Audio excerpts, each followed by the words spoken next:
Então sejam bem-vindos a mais um vídeo.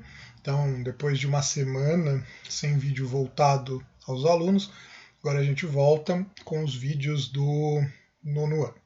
Para o pessoal do ensino médio, não tem vídeo essa semana, então eu vou continuar sem vídeo. Na verdade, também esses daqui são os últimos dois vídeos que eu vou fazer para o pessoal do fundamental. Nesse vídeo eu vou falar um pouquinho do pós-guerra, as principais consequências que a gente tem com a Segunda Guerra Mundial, e no segundo vídeo eu vou falar sobre o governo Vargas, né, sobre o segundo governo Vargas. Então, como eu disse lá, o Vargas vai voltar ao poder, é isso que eu vou falar no próximo vídeo. E vou fazer diferente essa semana. Esse vídeo eu vou postar na terça-feira, dia... Espera aí que agora escapou. Hoje é 13, 14, dia 14. E na quinta, dia 16, eu vou postar o vídeo do segundo governo Vargas. Então eu vou separar os dias. Não há necessidade de relatórios. Então já deixo avisado que não há necessidade de relatórios. Vocês não precisam se preocupar com isso. Vamos lá. Então a gente viu, acabou a Segunda Guerra Mundial. Os aliados venceram a guerra, os nazistas foram derrotados, o eixo de maneira geral foi derrotado, e a gente vai ter algumas conferências. Eu citei lá tanto a conferência de Yalta quanto a de Potsdam. A Europa é o grande palco da guerra, então as principais consequências do pós-guerra vão se dar na Europa. Mas óbvio, é uma guerra mundial, envolveu as grandes potências mundiais, é óbvio que isso mexeu com o mundo como um todo. E aí a gente vai ver um pouquinho o que isso tudo gerou num cenário, pelo menos num cenário próximo. Eu não vou, depois a gente vai ter que aprofundar, porque de uma forma ou de outra, tudo o que vem depois da Segunda Guerra Mundial no século XX é fortemente influenciado por ela.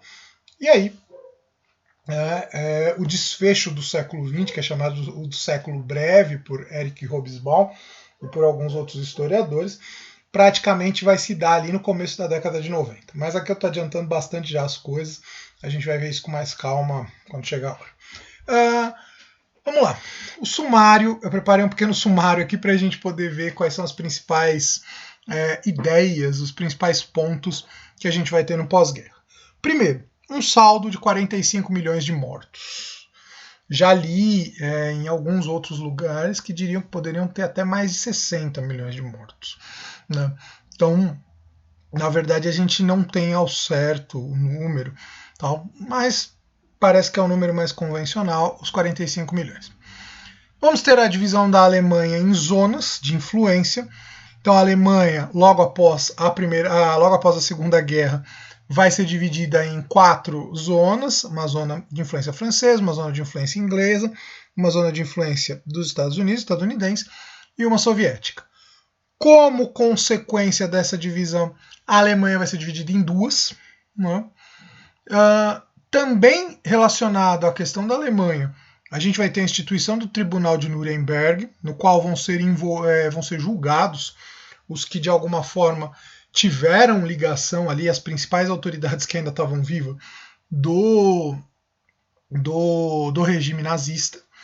E a divisão da Europa em 2 zonas de influência, na verdade, a divisão da Alemanha vai ser meio que o simbólico da divisão de toda a Europa e depois a divisão de todo o mundo, entre a zona soviética e a zona dos outros países aliados, ou a zona capitalista.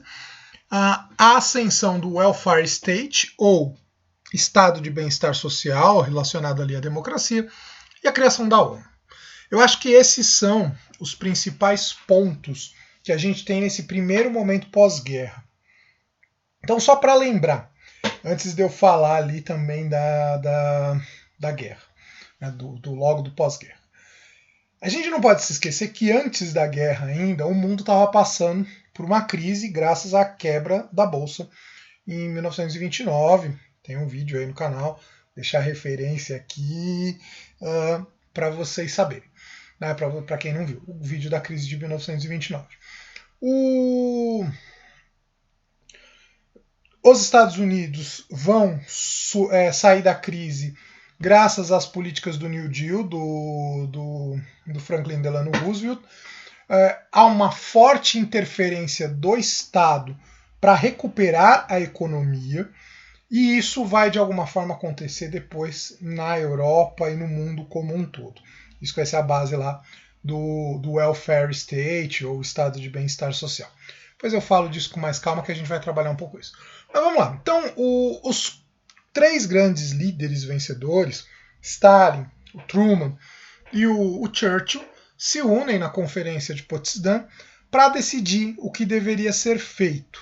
E aí, o que a gente vai ter é uma Alemanha sendo dividida, já em 1945. As 4 zonas são ocupadas, né? Vai se formar uma zona de ocupação,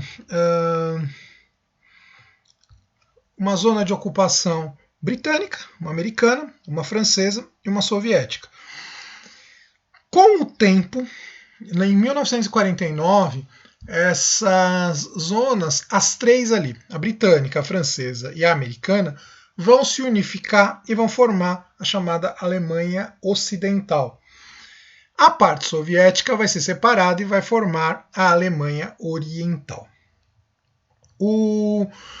A cidade de Bonn, que não está aparecendo aí no mapa, vai ser a capital da Alemanha Ocidental, e Berlim vai ser a capital da Alemanha Oriental.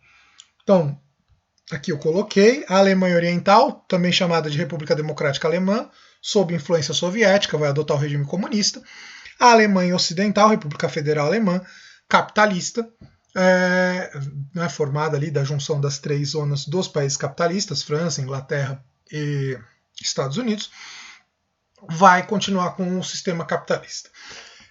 Isso vai gerar um grande conflito, né, entre as 2 Alemanhas.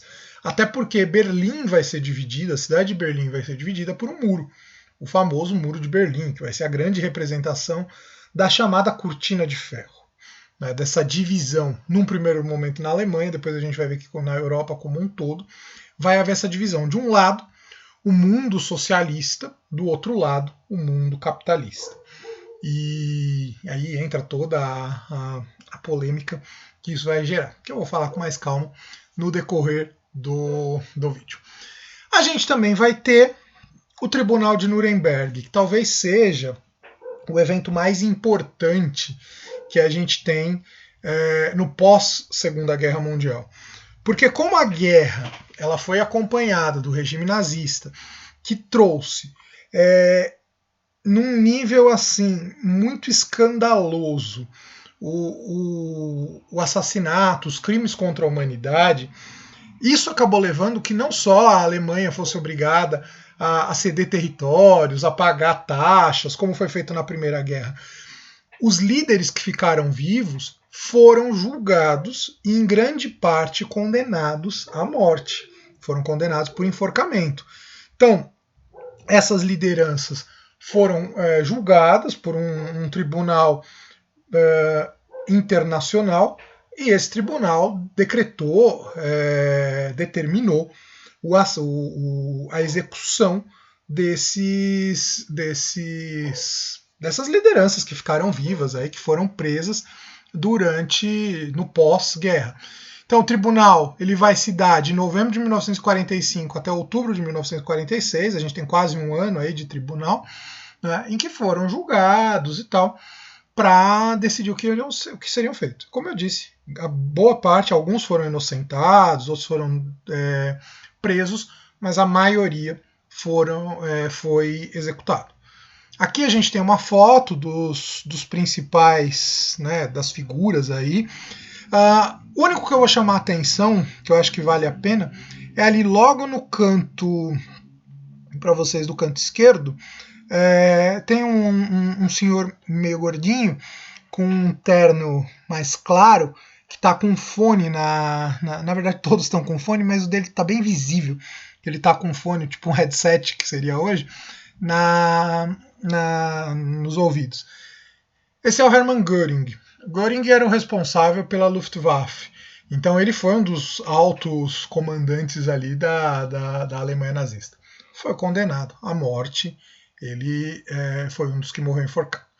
Então, ou seja, o Tribunal de Nuremberg ele vem como reconhecimento de que os crimes nazistas eles precisavam ter uma punição.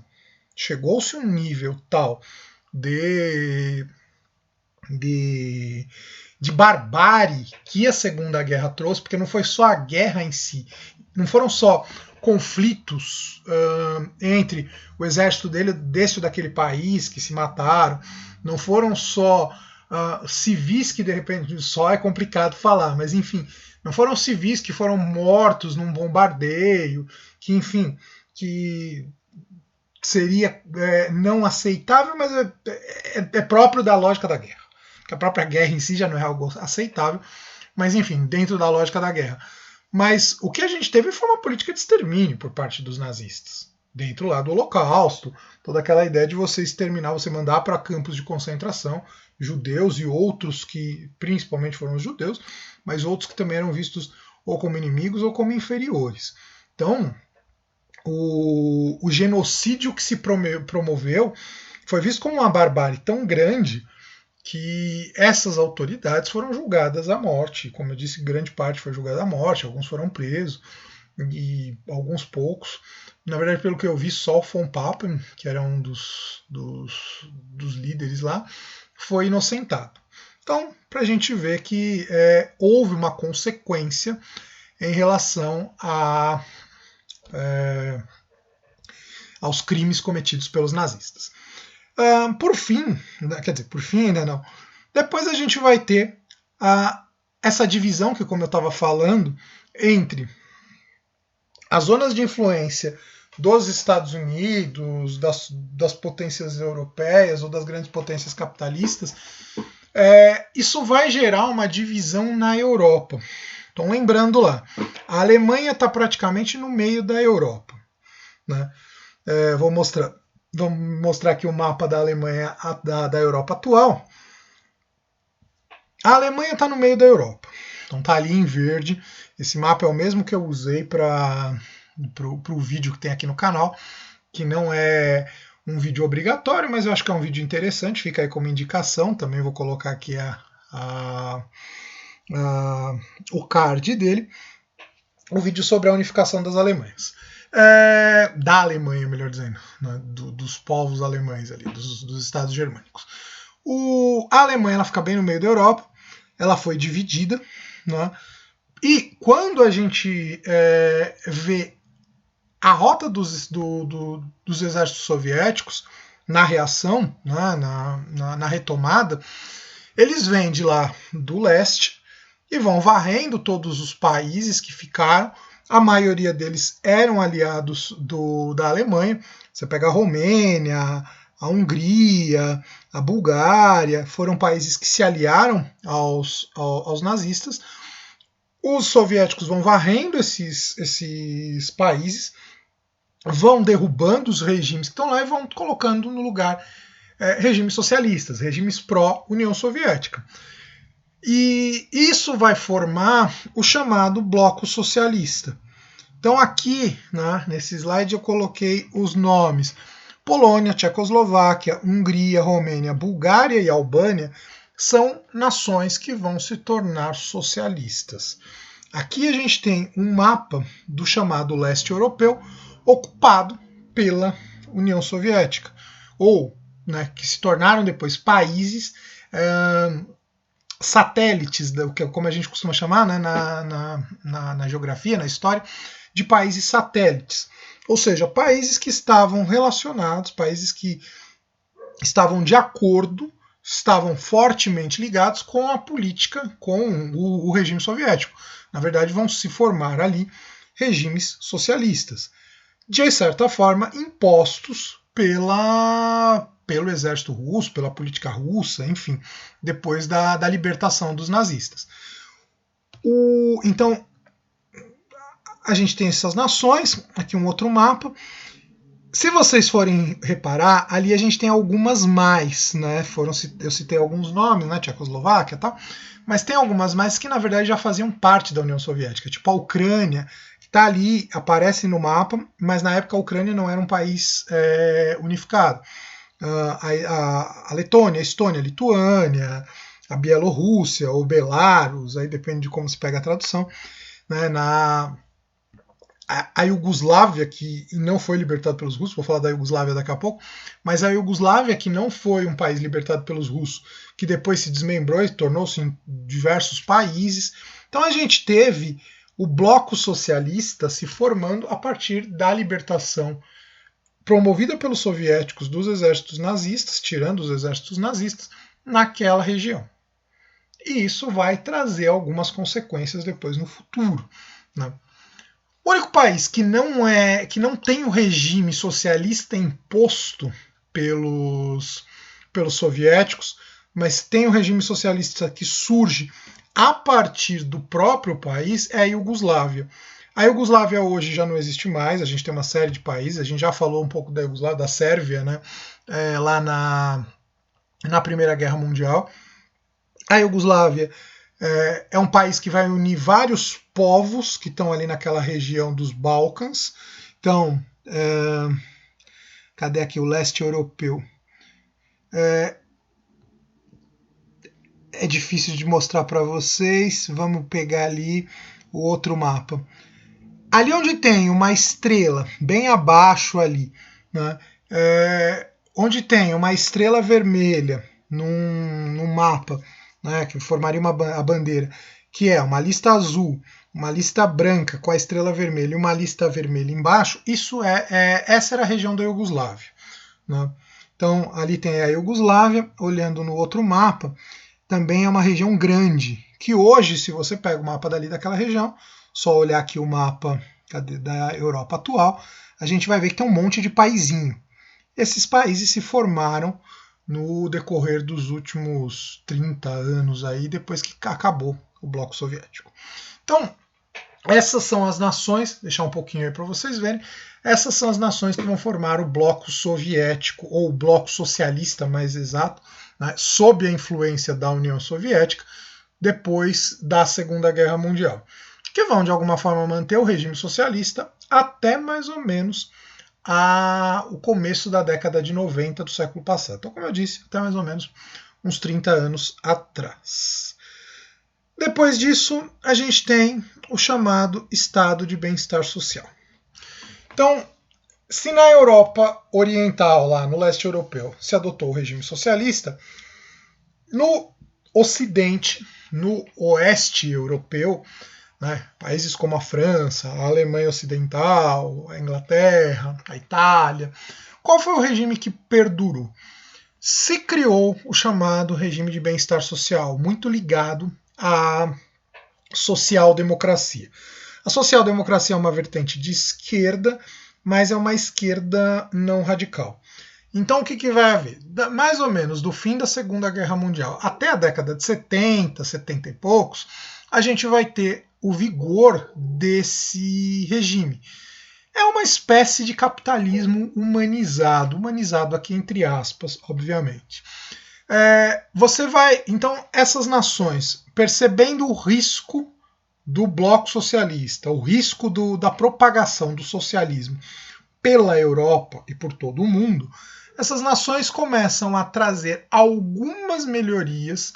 E, na verdade, quando eu falo aqui algumas, eu estou sendo modesto, porque são grandes melhorias para a população mais pobre, exatamente para que isso, de alguma forma, enfraqueça a influência do socialismo.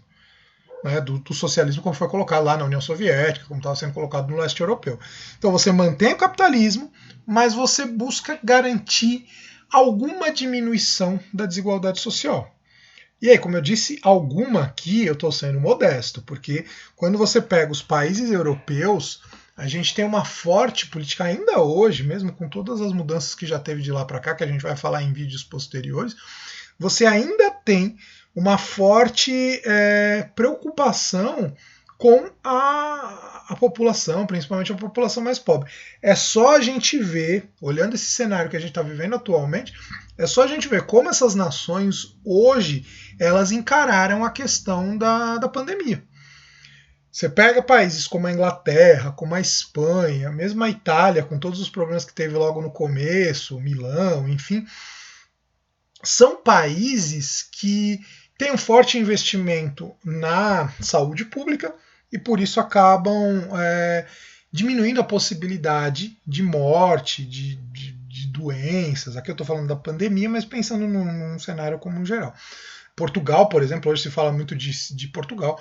Portugal é um país que adotou bastante. Tudo bem que vem adotando muito mais nesses últimos anos, mas é um país que adotou bastante esse tipo de regime. Então, ou seja, é uma forma de você tentar diminuir os impactos da desigualdade social e o mais pesado do capitalismo, também para evitar o socialismo. É isso que vai surgir na Europa, vai surgir ali no oeste europeu, na Europa Ocidental, que também vai de alguma forma surgir nos Estados Unidos. E mesmo aqui no Brasil, se começa, a gente vai ver um pouco isso no vídeo de Getúlio Vargas, que eu vou postar na quinta-feira, o nacional desenvolvimentismo do Vargas, ele tem uma forte relação com essa ideia. É que eu acho que a grande diferença é que os países europeus não precisam passar pelo desenvolvimentismo, porque eles já são desenvolvidos. O Brasil não. O Brasil é um país, né, a gente hoje não usa esse termo, mas é um país subdesenvolvido, é um país que ainda não tem seu desenvolvimento econômico total. Então, por isso, o Brasil precisaria se desenvolver, mas desenvolver diminuindo a desigualdade. Isso também vai acabar acontecendo, vai se tentar, né? A gente vai ver que não vai muito para frente, mas vai se tentar, principalmente no segundo governo do Vargas, depois com o Jango, essa coisa de fazer um capitalismo também mais humanizado aqui no Brasil. Então, o estado de bem-estar social vai ganhar grande força, principalmente na Europa. E aí, um último ponto que a gente vai ter dentro desse cenário como um todo é a ONU, a criação da ONU. A ONU ela vai surgir logo após a Segunda Guerra Mundial, ela se sedimenta em 1948 e junto da ONU vem a Declaração dos Direitos Humanos. Então a criação da ONU em 1948, preocupação em criar um equilíbrio entre os países para evitar novos conflitos de caráter mundial e ao mesmo tempo a ideia de direitos humanos, que não é uma ideia que surge ali, ela de alguma forma já vem desde o Iluminismo, desde a Revolução Francesa, a ideia de que todos os seres humanos têm direitos, né? É uma das bases também aí do estado de bem-estar social, porque afinal você reconhecer que todo mundo tem direito à vida digna acaba te colocando, de uma forma ou de outra, à frente, ante o capitalismo, contra o capitalismo, da forma como ele vinha sendo colocado. Essa coisa das pessoas não terem dia de folga, não terem um salário digno, um salário mínimo digno, enfim, tudo aquilo que de alguma forma a gente viu que o Vargas teve que lutar contra, o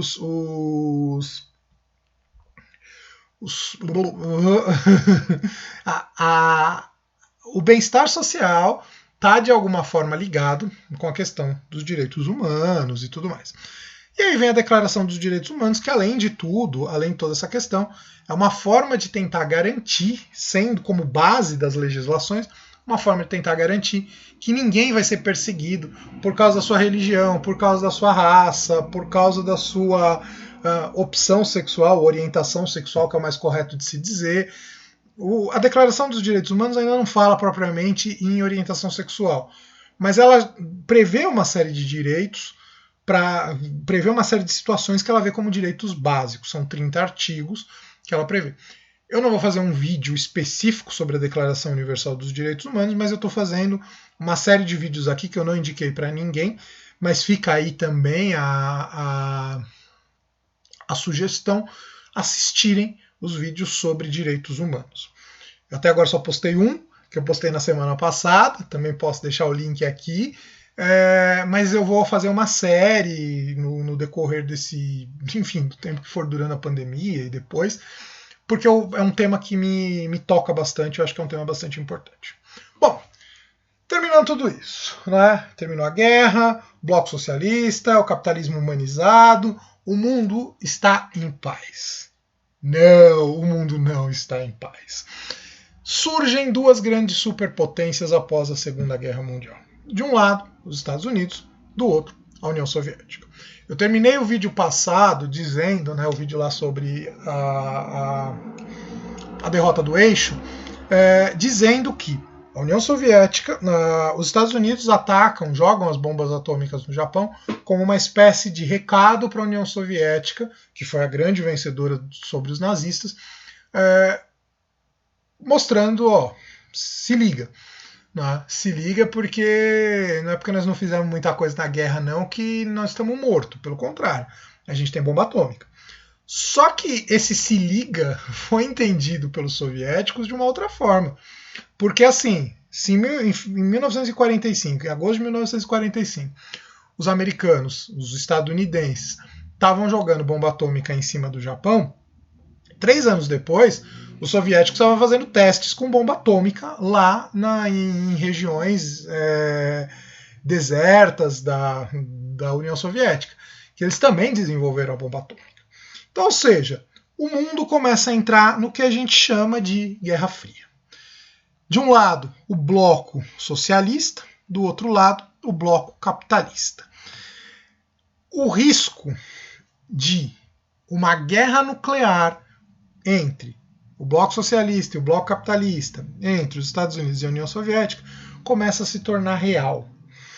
E esse risco de se tornar real também coloca em risco a humanidade como um todo. Então, ou seja, o mundo passa a ser dividido pelas duas grandes potências, os Estados Unidos e a União Soviética.